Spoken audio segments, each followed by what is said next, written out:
What's going on, guys, and welcome back to my audio review for Friday Night SmackDown for January 10th, 2020. I am Graham Giuseppe Matthews. Hope you guys are doing well. I spoke last week about how the first episode of 2020 really kicked off the year for SmackDown anyway on a high note.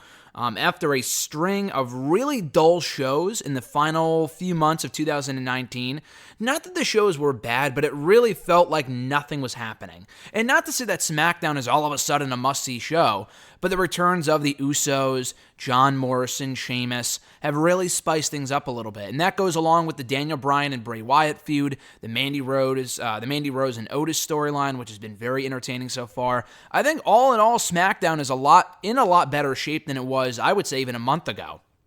Again, it's not an overnight process. It's going to take some time for them to develop new top stars, new compelling storylines and feuds, and give great matches. But I think they're well on their way to doing so. And again, maybe after the Rumble, it goes back to being what it was before, a dull show with nothing really going on. But with what I saw on this show, after what we saw last week with all the returns, I thought they capitalized on said returns and, all the storylines they have going on right now very nicely. So I thought overall this was not as good of a show on the whole that it was last week, but I thought it was an enjoyable 2 hours. The 2 hours flew by. It set the stage nicely for the Royal Rumble coming up in 2 weeks, which is really crazy to believe. We have next week and then the week after that, and then it's Royal Rumble time already, which is nuts. Very excited for that. And then hopefully they can kind of maintain this momentum on the road to WrestleMania. So to open the show, which I thought was very, very smart, they had Miz TV, with The Miz hosting the Miz TV segment with none other than John Morrison. For the first time since November of 2011, we got to see the slow-mo entrance, the pyro, the slow-mo for Jomo, the pyro. We got to hear the Ain't No Make Believe theme song that he had for years and years before leaving WWE in 2011. Never thought I would hear that song again, and we did on this show right here. So it was very cool to see John Morrison again. In my opinion, I got the feeling, and again, this may be just me, that he wasn't entirely comfortable yet in the WWE setting on the microphone. Now, Morrison, I think, from what I've seen in Lucha, AAA, Lucha Underground AAA, Impact even, he improved on the mic quite a bit in his time away from WWE. That was always one of the biggest knocks against John Morrison, and arguably one of the biggest reasons why he was never given a World Championship run was that his mic work was never the greatest. Now, it's a lot better as a heel than it is as a babyface. Morrison is just a lot better in that heel role. And it looks like they're going in that direction with Miz and Morrison reuniting as heels against the babyface New Day, which is absolutely the right direction to go in. So if you're pooping on Morrison for the promo he cut here and how nervous he was and kind of fumbling over his lines here and there, give it some time. If he's still doing it in a few months from now, that's obviously an issue. And maybe he's just not good with scripted promos that the WWE is giving him. But still, I think I thought he fared very well for himself on this segment of Miz TV, kind of establishing himself back, getting this good welcome back reaction from the audience, and then turning on them mere moments later for saying that I'm disappointed in you. Not talking to the Miz, but rather the audience, for saying, how dare you turn on this man who's done everything for you over the last 15 years. I know no one on this roster who has worked harder than The Miz. And that brought out the New Day, which prompted a Kofi Kingston versus Miz rematch from last week. Good match, nothing too out of the ordinary.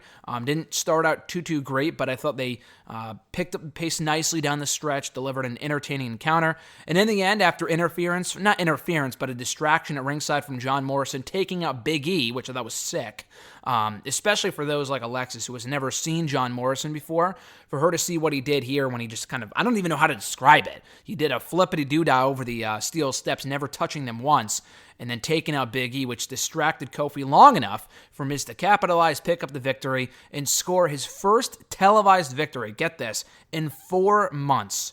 I don't know if I mentioned that on last week's show, but The Miz has not his first televised victory, his first televised singles victory, I should specify, since beating Andrade on the September 10th edition of SmackDown. So exactly 4 months ago was the last time Miz scored a televised win on SmackDown. Again, singles win, because he won a tag team match with Daniel Bryan a few weeks ago at the SmackDown that I was at in Barclays Center in Brooklyn right before Christmas.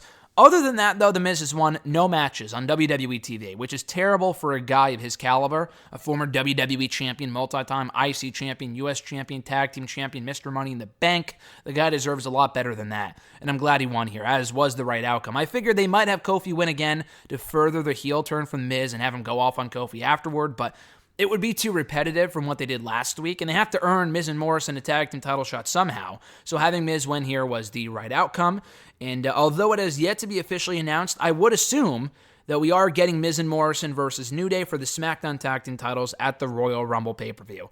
Take my fucking money. That sounds great. Not only do the matches have the potential to be a lot of fun, but the promos, I saw people being disappointed online last night. Oh, where was the dirt sheet? Give it time, dude. Give it time. Morrison's only been back for a week or two. Give it time. They'll bring back the dirt sheet. What I think they'll do is, they've already advertised John Morrison wrestling his first televised match back since 2011 in over 8 years next week on SmackDown against Big E, which is a very logical next step to take in the story after he took out Big E at ringside here on the show. So after Morrison will, I would assume, beats Big E on next week's show, which why wouldn't he? That'd be stupid if he didn't. A non-finish, I think, would even be lame. John Morrison has to win, maybe not decisively, but at least, he has to beat Big E by pinfall on that show. In order to establish them as the number one contenders for the SmackDown Tag Team titles at the Rumble, that's what you got to do. So I would assume they do that next week, and then on the last episode before the Royal Rumble, so in 2 weeks, and maybe then we get the return of the dirt sheet, if not soon after. I would drag this out till WrestleMania. I would rather see a standard tag team title feud like this than some thrown-together multi-team tag team match, like what we saw last year with the Usos and The Bar, which made no fucking sense. The match was fine. They had Aleister Black and Ricochet in there, and I think Rusev and Nakamura. It was a fine match. No one remembers it, and I was there. But I would rather see a standard real feud over the tag team titles. The only exception I would make to that is adding in the Usos. Now, I know the New Day and the Usos have had a million matches against each other, but you throw in a reunited Miz and Morrison, all of a sudden the match is 10 times fresher. I guess I've seen some people throw around the ladder match stipulation. We've seen so many ladder matches over the last year in WWE. We got one at the TLC pay-per-view with the New Day themselves against the Revival. We had one at TakeOver 25 back in June with the 4 teams in NXT. We're having one tomorrow at NXT UK TakeOver Blackpool 2 between Gallus, Imperium, Flash Morgan Webster, and Mark Andrews, and Grizzled Young Veterans. We're having another tag team ladder match tomorrow. So I don't know if another one at WrestleMania is the best bet, but hey, it's also the 20-year anniversary of the first ever triangle ladder match. So I think that'd be pretty freaking cool. Hey, if you can include the Hardys in there somehow, I'm not sure if Jeff's going to be good to go by then. I would rather them not rush his recovery. And when I say them, I mean Jeff Hardy specifically. Obviously, it's his call whether to come back or not. If he's not good to come back mentally, physically, whatever, I'm not sure what the status of his knee injury is. But more importantly, he has to get right mentally before he can come back to wrestle again.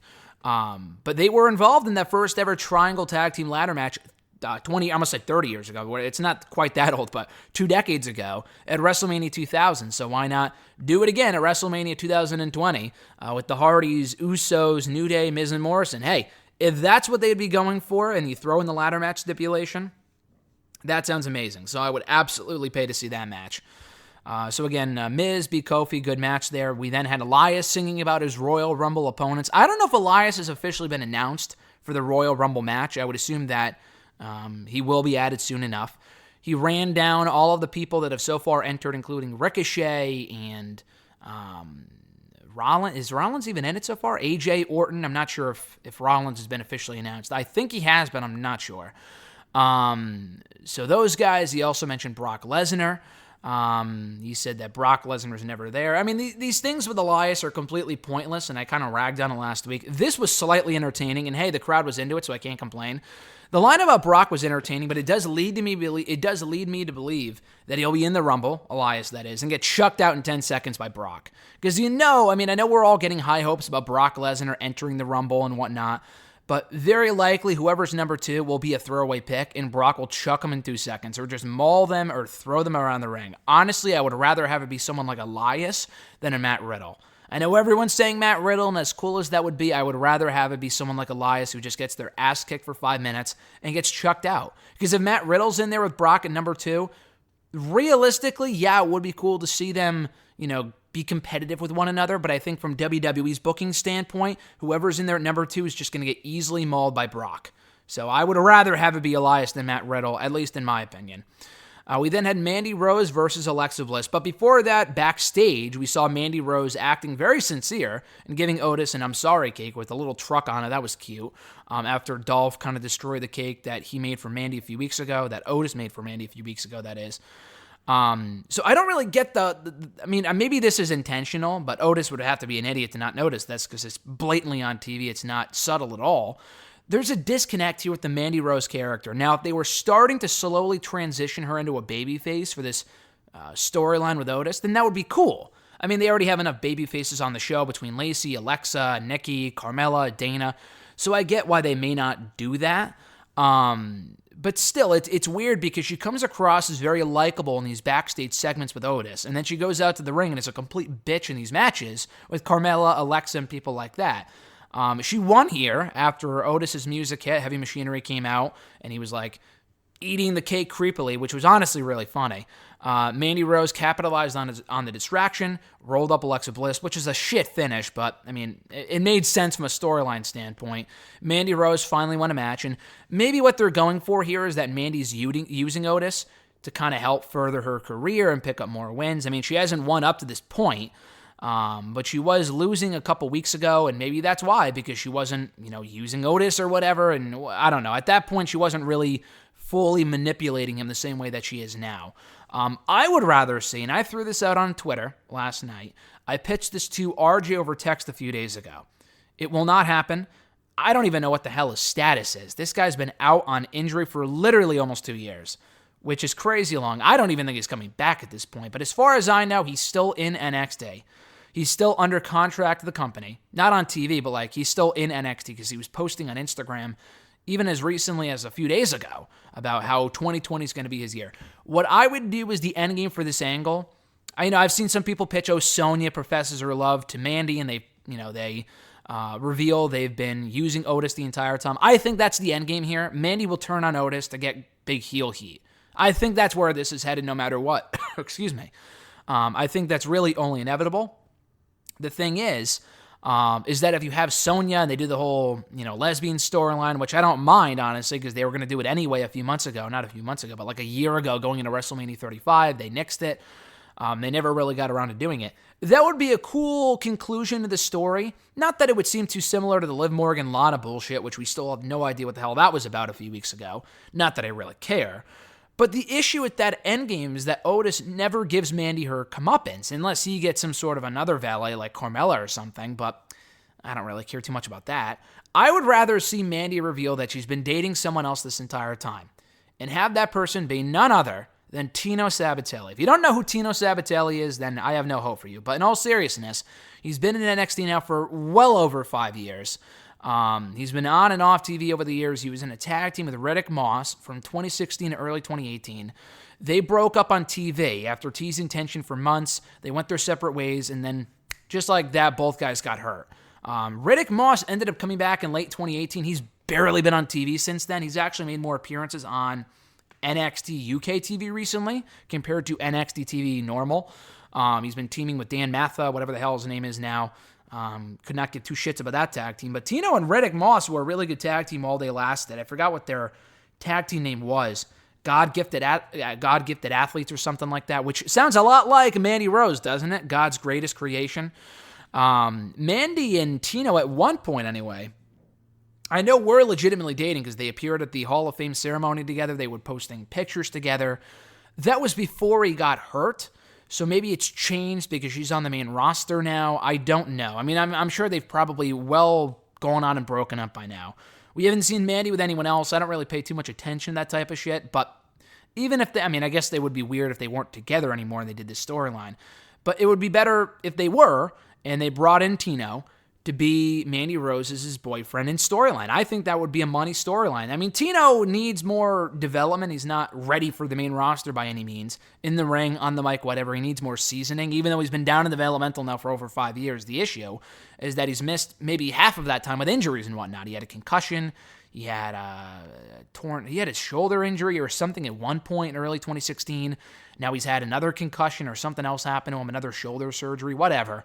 He's been gone. He's been out of the ring quite a bit over the last 2 years. So he would obviously need to stay in NXT a little longer. But in a perfect world, if he was ready, I would love to see Tino come up to the main roster, get one over on Otis, and then Otis can maybe beat Tino or whatever. Doesn't exactly set off Tino's main roster career on the greatest of notes, but I think it'd be a great pairing to have Tino with Mandy or Tino with Mandy and Sonya, because Sonya's still in the picture. Don't forget about her. But that was just one idea. I don't see it going down like that. It's just purely fantasy booking. But this was fine. The match itself was nothing special, but I thought the whole Otis and Mandy thing, whatever they're doing right now with them, it's working. People are into it, and I'm loving it. I'm loving the progression of the storyline from week to week. We then had Lacey Evans, who was supposed to take on Sasha Banks one-on-one in a rematch from a few weeks ago on SmackDown. Match never got started because Sasha Banks wasn't there, we found out. She was too busy in Los Angeles recording a rap album, according to Bayley, who kind of traded verbal jabs with Lacey Evans from the backstage area. Lacey got pissed, and instead of just taking this from the ring and having that be it, she stormed backstage, found Bayley, they brawled backstage. They just kind of beat the shit out of each other for about a minute or two, and that was it. Nothing too great here. I thought their other interactions in recent weeks were better than this, but I thought this was a solid way to progress their feud. The storyline, Lacey Evans, I think, is getting over nicely as a babyface. This wasn't one of her better weeks as a babyface. The promo wasn't as great as it has been in recent weeks, but she is coming along very nicely in that role. Bayley is doing well in the heel role. The feud's been fine. I would assume the match gets added to the Royal Rumble pay-per-view. It is yet to be officially announced, but it looks like SmackDown's going to have a big presence on that pay-per-view between probably Bayley and Lacey, probably Braun and Nakamura, which I'm going to get to in a second, probably New Day versus Miz and Morrison. We already know Reigns and Corbin are having a match in that show too. Why? Fuck you. That's why.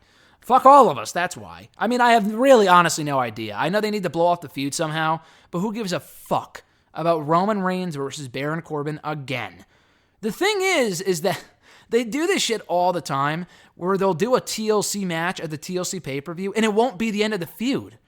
They just had a TLC match. Corbin won. Obviously, you knew the rivalry wasn't over there.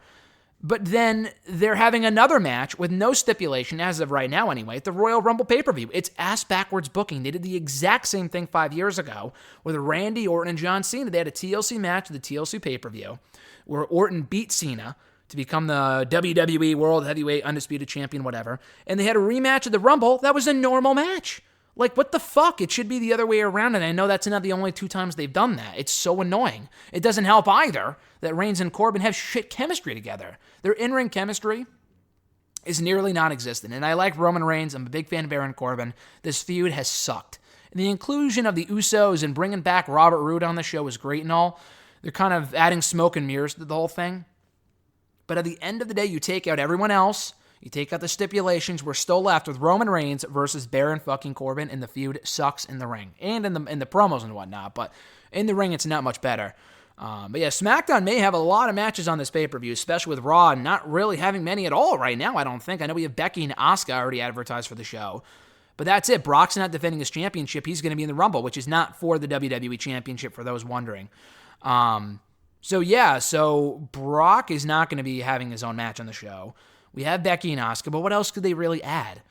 Maybe Kevin Owens versus, Seth Rollins, or Joe versus Rollins, or some other 6-man tag team match, which they're already doing on Raw this coming week, with Rollins and AOP versus Big Show, who came back on Raw this week. Owens and Samoa Joe. They're already doing that on Raw, so why would they want to see it at the pay-per-view, But anyway, it looks like SmackDown is going to have a very heavy presence on the Royal Rumble pay-per-view, which, hey, I have no issue with. Aside from Roman Reigns and Baron Corbin, I think the other matches, maybe except for Nakamura and Strowman, have a pretty good chance of being very good additions to that card. Speaking of Strowman and Shinsuke Nakamura, they had a non-title match on the show after Strowman beat Nakamura and he pinned him in tag team action a few weeks ago. This was only inevitable. The match was fine. I just could not care about this feud at all. There's nothing here. There's nothing here. I like the Nakamura, Zayn, Cesaro trio, but the whole thing is just dumb. Nakamura has meant nothing as champion. I can't remember the last time he had a championship title defense. I think maybe against Roman Reigns on the second SmackDown show on Fox. That was 3 months ago for those keeping track at home.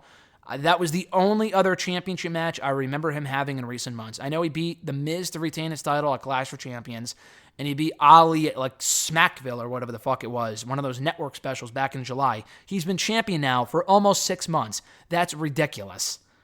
That's ridiculous. People poop on Becky Lynch. Oh, she hasn't defended her championship since Sasha 3 months ago. At least she's on the show every week and she's booked to look strong. Nakamura is never booked to look strong. When was the last match he won, period, on this show? He lost here again. Would it really kill you to book a number one contenders match? I know we all knew we were getting Braun versus Nakamura anyway, but it makes the championship, it makes the champion, it makes everyone involved look like shit to have him get pinned like a fucking loser, especially when he has Sami Zayn and Cesaro at ringside. It's embarrassing. I think Strowman winning that championship is only inevitable, as it probably should be. I like Nakamura, but if Strowman can't even win the Intercontinental Championship, you might as well just call it a career, dude. Because he never manages to win whenever it matters most. Yeah, he won the Money in the Bank ladder match. He won the fucking Andre the Giant Memorial Battle Royal. None of that shit means anything. Unless he wins a major singles title, none of that shit means jack shit. When I say major singles title, I'm not talking about the greatest Royal Rumble championship from 2 years ago, which disappeared within a week. So with Strowman, he's got to win the championship. I think it happens either at the Rumble or at the Elimination Chamber. And hell, for my sake, I hope he does. Because he's going to be at the big event, which is where I was 2 months ago in New York City. He's going to be there. Why, I don't know. Doing autographs and whatnot. So if he wins the championship, I can have him sign my replica championship at the big event. So hopefully he wins it before WrestleMania. Because if he wins it after WrestleMania, I'm not going to have him sign it before WrestleMania on the off chance he doesn't hold the fucking title. So for my sake, I hope he wins it just to have another signature of a former champion, or a current champion rather, on the belt. But I guess we'll soon see. Anyway, that was whatever. So we had the main event, which pitted the Usos against King Corbin and Dolph Ziggler. The Usos' first match on WWE TV, I want to say in about 5 months, since they faced for the, they vied for the Raw Tag Team titles on Raw with the OC and I think the OC won the titles that night in the Revival.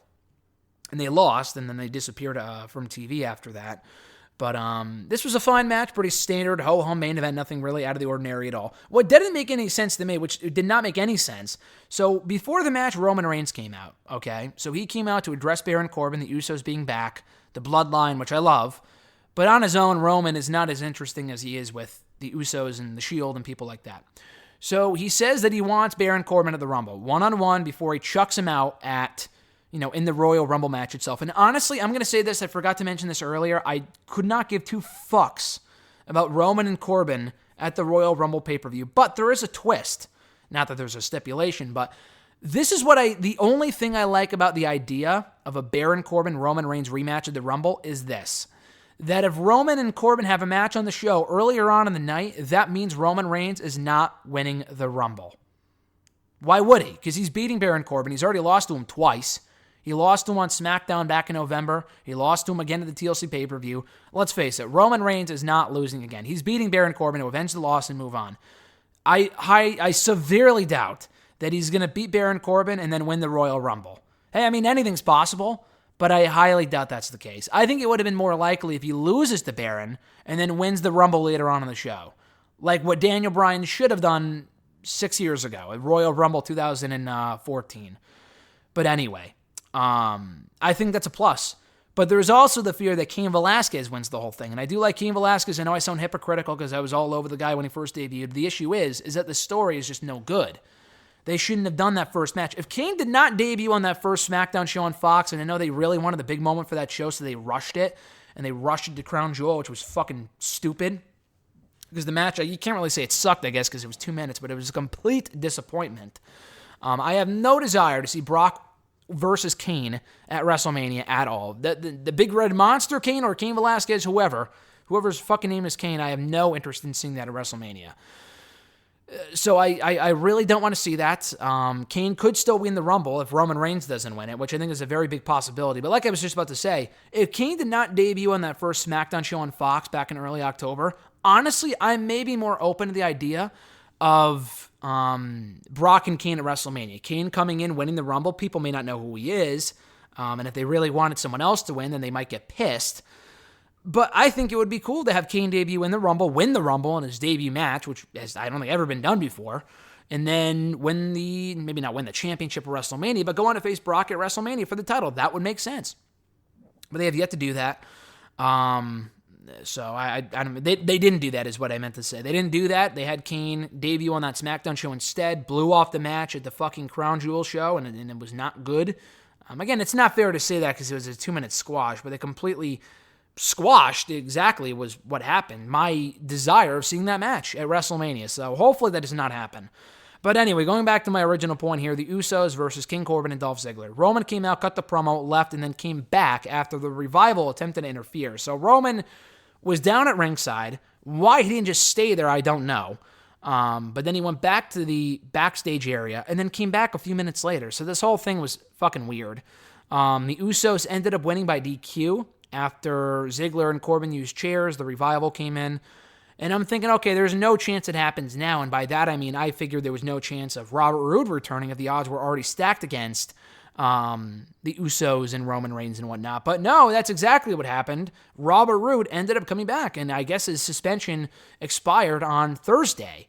So he came back as soon as he was eligible to return on Friday, and the timing could not have been better. Because now they can set up the Usos versus Usos, and Roman Reigns versus Corbin, Ziggler, and Roode for next week's show. How many people are clamoring to see that match? Probably not many, but it's a logical step to take in this feud before Roman and Corbin face off again at the Royal Rumble. So I thought this was a good ending. They hammered home how it was Roman Reigns who took out Robert Roode a month ago, and how with Roode, he did the same thing to Roman that Roman did to him by putting him through the table and attacking him with chairs. So I thought that was a nice attention to detail. I thought it was a fine way of going off the show. And Robert Roode being back, I very much enjoy. I'm a big fan of his. So overall, I thought the show was good. I thought it was a good show. Again, not as nearly as newsworthy as last week, which it was never going to be. Sheamus did not appear. He appeared in a backstage segment. They also did something with Bray Wyatt and Daniel Bryan throughout the show, with Bray Wyatt taunting Daniel Bryan, which was cool. We had a Firefly Funhouse, so I thought they did a good job with that.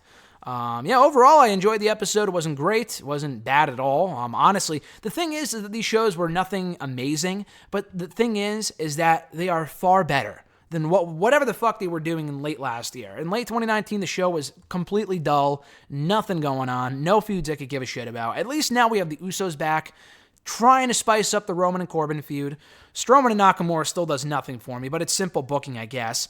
Bayley and Lacey are heating up their feud. We have the Mandy Rose and Otis thing. Bray Wyatt and Daniel Bryan are doing their thing. Sheamus is back. We have John Morrison and The Miz reuniting against the New Day. Elias is doing whatever. So they have a couple compelling feuds and a couple good, promising matches for the Rumble that I'm looking forward to. So overall, the show gets a thumbs up from me. And that's going to do it, guys, for my audio review of SmackDown here today. Very much appreciate you guys taking the time out of your day to check out my thoughts on SmackDown from Friday night. As always, if you didn't already know, and if you weren't already aware, and why wouldn't you be, Wrestle Rant Radio airs every single Thursday podcast. The new episodes go up every single Thursday. So check out the full podcast if you haven't already. This is just really kind of an extension of it because the show goes up on Thursdays, and there's no reason to review the show SmackDown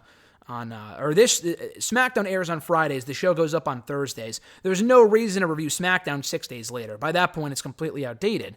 So by reviewing SmackDown all by itself, it kind of gives me more content to put out here on the channel. So I like that. But if you haven't already, be sure to subscribe to that show. If you leave a review on iTunes of the show, be sure to leave a 5-star rating, or really whatever you think of the show, I guess. No pressure, I suppose. But if you leave a review of the show, then I will be sure to shout you out on Wrestle Rant Radio itself, on iTunes, Stitcher, Spotify. We're on Podbean, Google Play, NextWrestling.net. We're all over the place, so check out the full podcast if you haven't already. And hopefully I'll be back next week. I don't think next week should be a problem in reviewing SmackDown here for the channel. The next week, I'm not exactly sure, because the weekend after that of the Rumble might be a tough one, just because we have the Hard Times pay-per-view on Friday.